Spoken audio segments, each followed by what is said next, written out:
What up, y'all? I'd like to welcome y'all back to Humble City Real. You know, the show I talk about things I like, things I don't like, things I know, things I think I know, whatever else happened to come across my mind.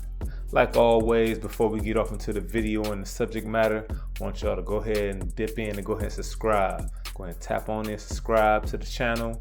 Go ahead and follow me on Instagram, Rob Safarian. Follow me on Instagram, that Humble City Real podcast. Tell me what you like about the video. Tell me what you don't like about the video. Hit those likes, hit the don't like, share your comments, and as always, go ahead and share the video. Definitely make sure you share the video, whether you think I'm saying some stupid stuff or you think I'm saying some real stuff. Share the video. Without further ado, let's go ahead and get into this video. Moving right along, this sports wrap up type joint. Let's get to the fights, right? Now that I know, I was seeing things, I was looking at who was all fighting over the weekend, and it was like kind of split as far as, and I don't, right now I didn't take time to look and see which different promoters was promoting fight events and stuff like that. But we had, fights on ESPN Plus, who all had ESPN Plus. I got it. I don't use it, I got it because I had it with Disney and who it was a 3-pack type joint, whatever, $14, something like that.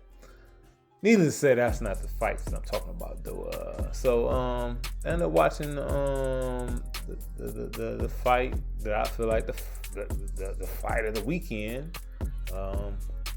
With it was the Gervonta Davis Mario Barros card.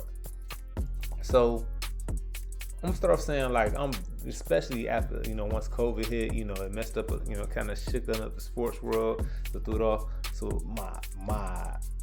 me watching, combat sports really picked up more. The NBA had the bubble last year, and NFL was cool. It worked its way through all the protocols and stuff. It was cool.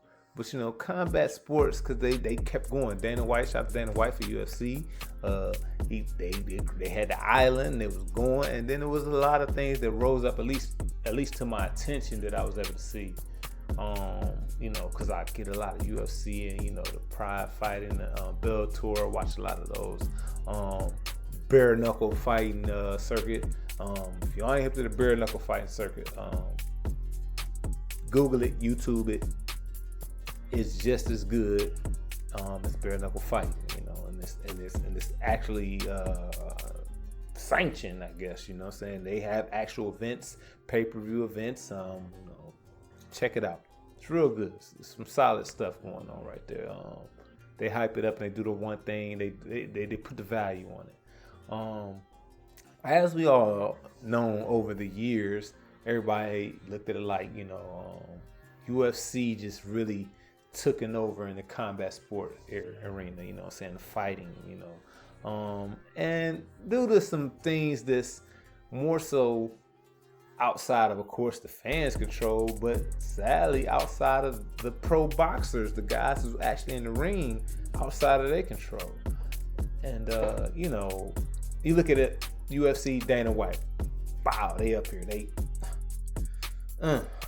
Bellator's right there. Pride still, those are there, but they for whatever the consensus is as far as how they view each other, who's on top. Of course, just through worldly knowledge, everyone recognize UFC first, and then those who have a little bit more of knowledge about it, they know about the Bellator's and Pride, and so on and so forth. But over the last 10 years, there's been this thing about boxing dying, and it's a dying sport, no one's doing it in boxing, and UFC is just kicking their ass and overall, I get it and I understand, because I kind of do see it that way.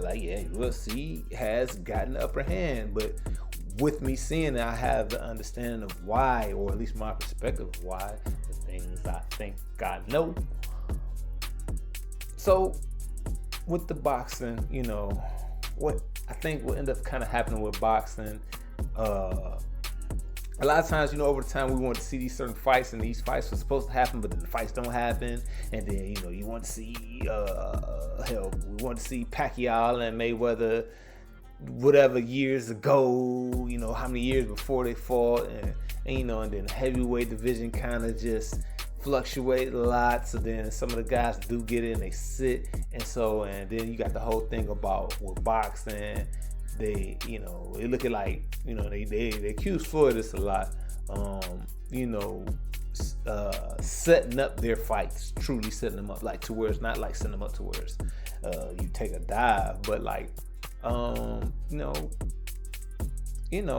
doing buffer fights and stuff, and putting so many, but that's part of it, though. I think UFC has it too, and any other combat arena. You see the potential in somebody, or you see the potential, whether it's the potential and talent to rise as a star, or you see the potential in the money value, and the money is always going to be the main part of it, no matter what arena, sports, activity, whatever. Money is always the main part. So everyone, they're thinking of the money. They're not really thinking from, not saying a fan's perspective as person, because fans are going to indulge regardless, but just as in, they tap into those things and see what the fans want to know, and see what the fans talking about this and the third, and it happens that way. But when boxing had those situations where these people don't fight this person get hurt, or this person backs out, or this person saying I want this amount of money before I fight him, or he got to move up to this class, move up down this class. And that's where some of those things, when it was already, when UFC was already on the upswing. So UFC has the same issues. UFC has the same issues where people, some people can't fight. They want to see this fight, but the thing with UFC is sadly, it makes the average person feel like they can do it. Boxing, people would think, well, I could punch a little bit, but and eventually I could grab, and then you got some people that be like, well, I just punch him, he too big, I can't, So UFC gave that false sense of average Joe skill set, if you will. Like, average Joe can just feel like they can do it, right? And they gave that false sense of perception of what they can do. Where boxing, and this is where some of the time they had an argument of, it's a skill set that's structured in such a way that you have to have all the hidden intangibles outside of a lucky punch. UFC has the same type of things added into it. It's just a matter of, when you're looking at it from the outside, you're going to see it as, you got a big homie or whatever. He feel like, okay, he might move around punch. Once I grab him, it's good, And that's what kind of further boosts the excitement of watching UFC.